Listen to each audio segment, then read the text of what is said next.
Seattle voters, listen up. This February, the future of social housing is at stake as you consider whether to support Proposition 1A or 1B in a special election. One of the biggest questions people have is, how will social housing be paid for? After voting to create a social housing developer in 2023, Seattleites must now decide on a funding plan, Proposition 1A or 1B. Let's tax wealthy businesses to fund social housing. Proposition 1A would create a new payroll tax on workers making more than $1 million a year. We need to see results first. Last year, the Seattle City Council created a competing plan, Proposition 1B, that would use the city's existing Jumpstart payroll tax instead. This alternative robs Peter to pay Paul. And in case you like neither, voters can also reject both proposals and send the developer back to the drawing board. Let's hold off on the money for now and come back and look at it later. To help keep social housing alive, which funding plan should you support? Hear from both sides. We want to go big and we want to go bold. We are saying yes on 1B because we think it is the more responsible way. Building the case for a sustainable social housing future. Next on City Inside Out.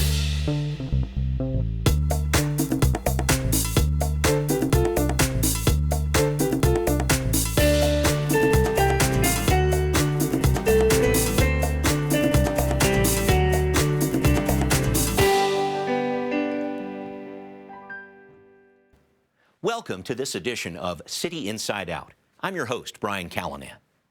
Seattleites have a complex choice to make this February when it comes to the future of a new type of affordable housing.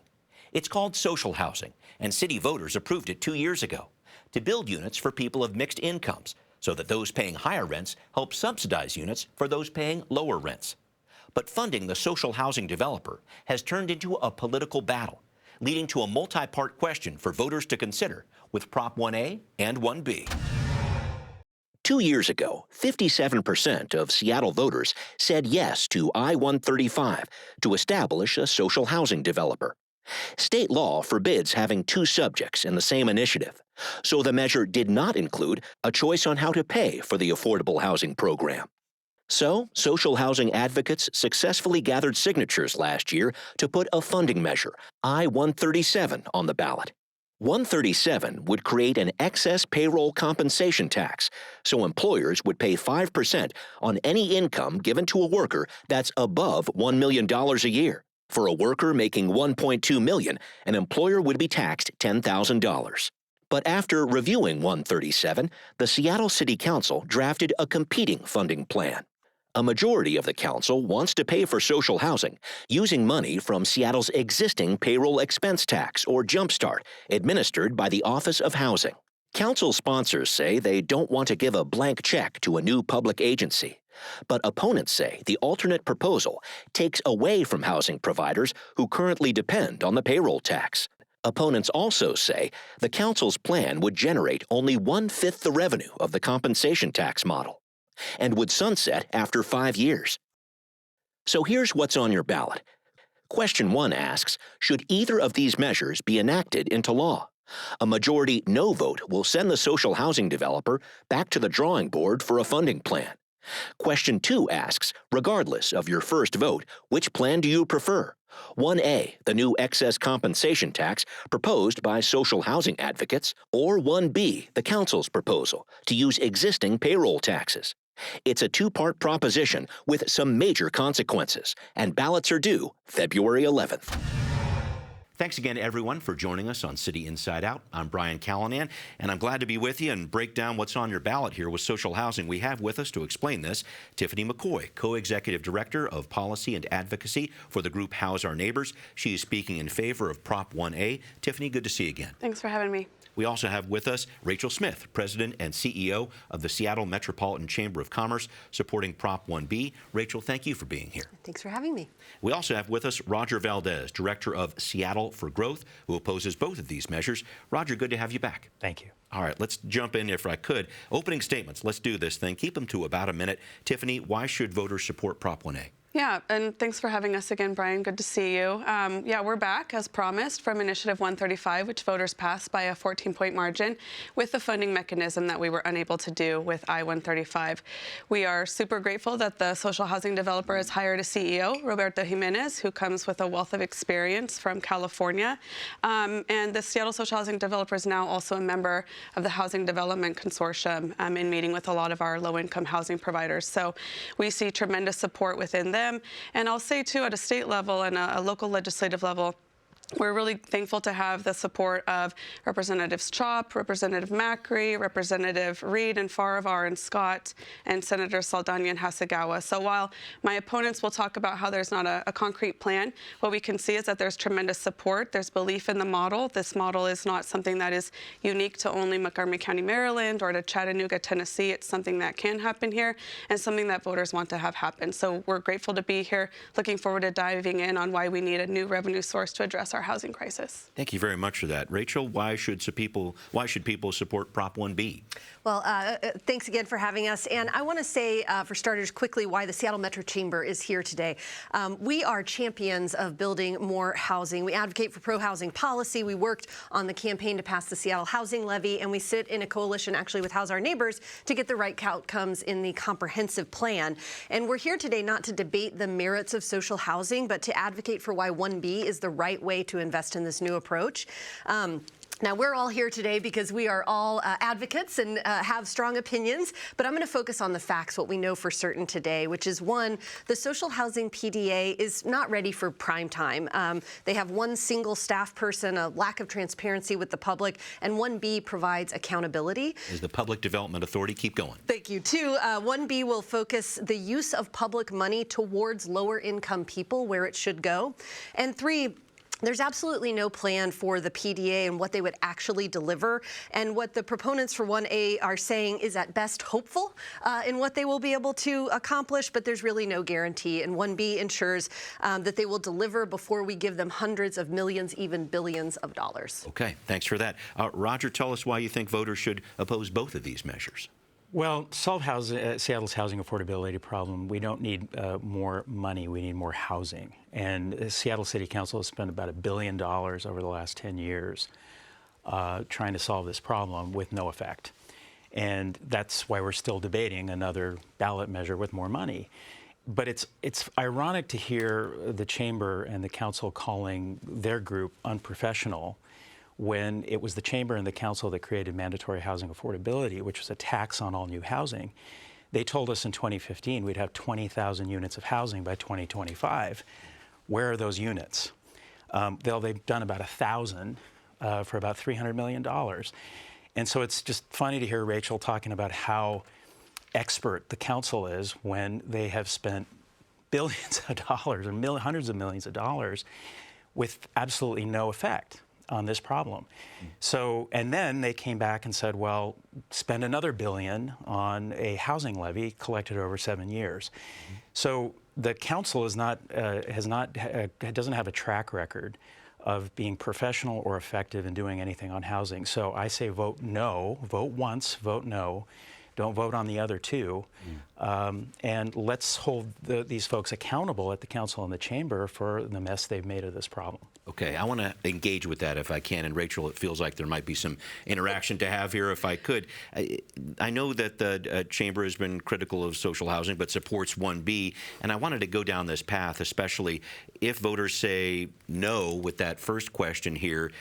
What happens? That's an important part of this. Yeah, so one thing, I don't think I said some of that, Roger, but two, we are not opposing social housing. Okay. We are saying yes on 1B because we think it is the more responsible way.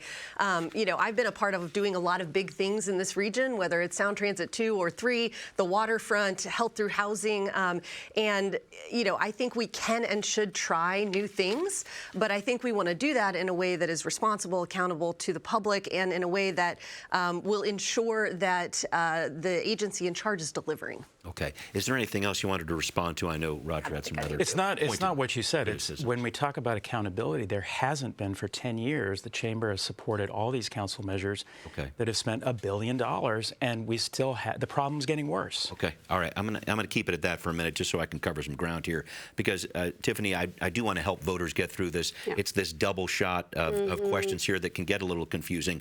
If voters say no to both of these measures, which is this option in that first question, will social housing be able to survive? What goes on there? I do. I have full faith that social housing will survive, not just because voters have overwhelmingly supported it, not also the fact that we've gathered over 38,000 signatures and are in the midst of like the height of our GOTV campaign to talk to voters about this. Voters are desperate for solutions. They're desperate for bold solutions. Also, I have full faith in the CEO, Roberto Jimenez, to deliver, to find private funds while we work on another ballot initiative. Because like, let's be clear, like we are committed, House Our Neighbors as an organization is committed to this model. And while the chamber says that we're not here to debate the merits of social housing or that they totally agree with social housing, I question that when they only want to direct capital investments to the lowest income, when that is antithetical to the model of social housing. So a vote for 1B is actually a vote against social housing. And if people want to see the mandate that voters asked for in I-135, they'll vote yes on 1 and on 1A. Okay, please. I was going to say, that is certainly not true.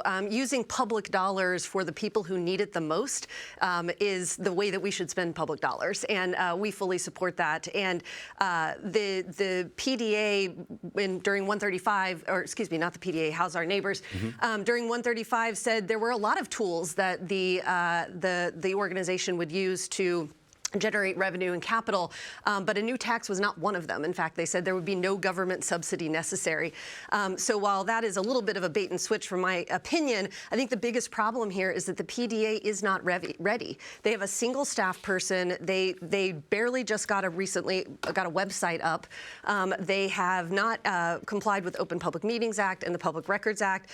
This is not an organization that is going to be ready in 365 days to spend $50 million a year every single year forever. Yeah, Tiffany, this is the criticism I've heard about 1A and social housing, I guess in general, this idea of handing over a blank check to a new agency that doesn't have a lot of experience. Can you talk about a little bit about what Rachel brought up there, please? Definitely, and I also encourage viewers and voters to like go back and read all of the media coverage around I-135. It was incredibly clear and explicit. We talked about it here, Brian, when I was here for I-135, that we were going to come back with the funding mechanism. So just encourage voters to do that reading and research on their own. And then as for the criticism of a blank check, I guess it's a question of whether or not you trust that a startup organization with an incredibly trustworthy CEO is able to launch effectively. I mean, Sharon Lee yesterday when we were talking to the Seattle Times Ed Board talked about how Lehigh started as a one-person agency. Low-income Housing Institute. Sorry, yes, thank you. The Low-Income Housing Institute started with just her and a donated Apple laptop and a volunteer.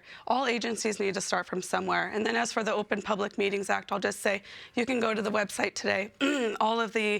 All of the meeting minutes from their first meeting in May in 2023 are available there. Okay. I want to make sure I bring Roger into the mix, because there was one piece here that you brought up with regard to this measure and how it's going to go forward, Tiffany. And it looks like this, Roger. I want to make sure that I bring to the fore that voters did approve social housing 2 years ago here in Seattle, 57% of the vote. But at the time, they could not choose a funding source because there's the state's single subject rule on ballot measures. So just to be clear, are you opposed to social housing or just these funding options in 1A and 1B? Well, I have a lot of respect for what the PDA did. I mean, the council and the chamber and the mayor have been a clown car when it comes to housing over the last decade. They've utterly failed. And I think that what your group did was out of frustration, saying these people don't know what they're doing, and they don't. So I respect the fact that they got it on the ballot, they got approval, they went out and made their case, and the people said yes. I think the problem is no more money right now until we go back and look at the mess that we've made and all the money that's been set on fire. You know, the chamber came out and said, let's support another $1 billion. And now we're doing $52 million. So let's stop. The voters should say enough's enough. Let's go back and look at what we've done. And then, you know, I have no problem with the idea of subsidizing lower rent people with higher rent people. But we have a program, the multifamily tax exemption, which created 6,600 units that way. So, you know, I would, and I said this the last time, I would like to work with the PDA to figure out what's the right strategy to use bonding capacity, city-owned land to develop. I wanted to work with Councilmember Salwen on that. Yeah. So there's ways that we can do this and end run the bottleneck at the council and at the chamber and the DSA. All groups that have utterly failed. So I respect that part of it, but let's hold off on the money for now and come back and look at it later. Okay. I want to make sure that I engage some of the differences between 1A and 1B. Thank you for those different points there. And Rachel, let me jump in with you here, because one criticism of the 1B option is that it doesn't do enough. It only provides 1/5 of the funding for housing that the 1A option would provide. And it also puts social housing in a position it never wanted to be in, taking money away from other providers potentially by using the city's existing Jumpstart payroll tax dollars. I want to make sure you respond to that, please. Yeah, well, I don't exactly agree with that characterization, because the money under 1B still goes to low-income housing. Okay. It's capped at 80% AMI, which, of course, under 1A it is not. Right. It can be used for any housing, including people making 120% of area median income. So that is one of the reasons we're supporting 1B, is to you know, again, use the money for those who need it most.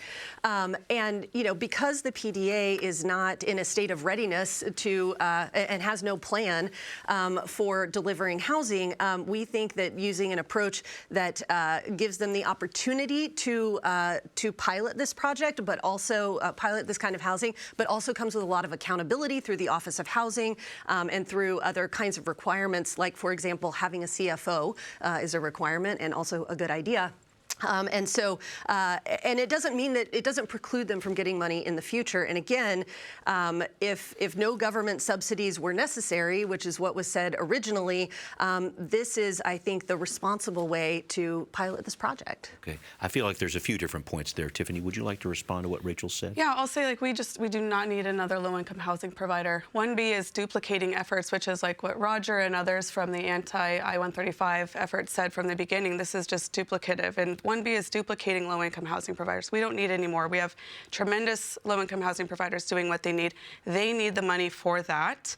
And I also want to say that I take issue with this money, of public money, not going to all Seattleites. So if I make over 80% of the area median income, so when my house is on fire, am I not allowed to call the fire department because I don't pass the means testing? I make too much for those public services. Or should my kid not be able to go to kindergarten in West Seattle? Or should we not be able to drive on the road or be able to call the police department if needed? This idea that, like, only public dollars should go to those in most need, I disagree with wholeheartedly. And I also say that we should be viewing housing more as a public good as opposed to a commodity, which is part of the crux of the problem for why we're in the housing crisis we're in. Let me push back a little bit, though, because with the social housing model, as you know, and you've talked about this with me, it's helping people at a number of different ranges when it comes to area median income, the AMI there, all the way up to potentially 120%, which is well over $100,000 for a one-person family, if you want to look at it that way. Why does that person need social housing? Can you break down that piece with me? Because I think some people have questions about that. Yeah, I think that's really important. And I would say I would point to, like, the mass displacement of people in Seattle who make Seattle great. Artists, architects, educators. One of the superintendent of Seattle Public Schools said at a school board meeting recently, one of the reasons that they're seeing a decline in enrollment, there's still a good birth rate in Seattle, but once kids start entering kindergarten, there's a drop in enrollment. There's a drop in that population. And the superintendent said that's due to, like, that one of the reasons, and I don't want to make this an absolute, is the housing crisis. People can't afford to live here. They can't afford to, like, grow their family and live in the city of Seattle. So if we care about making sure that bus drivers, that educators, that nurses, that doctors even can afford to live in the city in which they help operate, social housing is critical. And I will also say, to make this abundantly clear, the investment that Prop 1A would invest in is the capital, is buying the building for the use of the public good. Those people who make 120% will be subsidizing with their rent, those at the lower income, and the investment that goes into that building, they will help to pay that off. After they've been subsidized by the government. And I simply disagree that Seattle's government should be subsidizing housing for people making over $100,000 when there are a lot of people making less than that that really, really need it.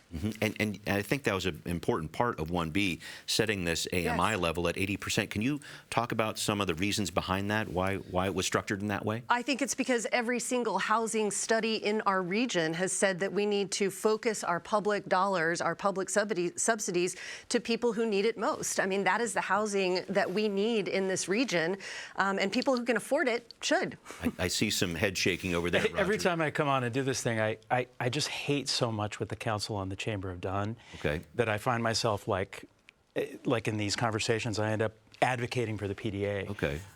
Even though I don't think we needed it because we already have PDAs. You know, there's a number of PDAs, but you know, this idea of what we're subsidizing in, you know, the chamber and the council have supported massive spending on LIHTC, low-income housing tax credits.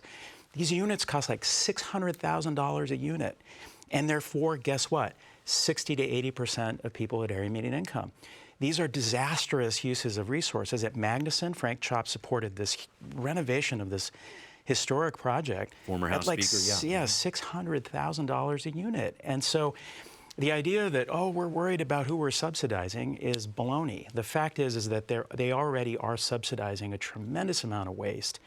And so what we need to do is maybe repurpose the PDA for something like cooperative housing ownership, looking at community land trusts. I mean, these are things we're doing in New Mexico right now in another project I'm working on where we're trying to break the back of that tax credit monster and the garbage that comes out of local government that subsidizes things with very little effect, you know, produces 60 or 80 unit projects. Okay.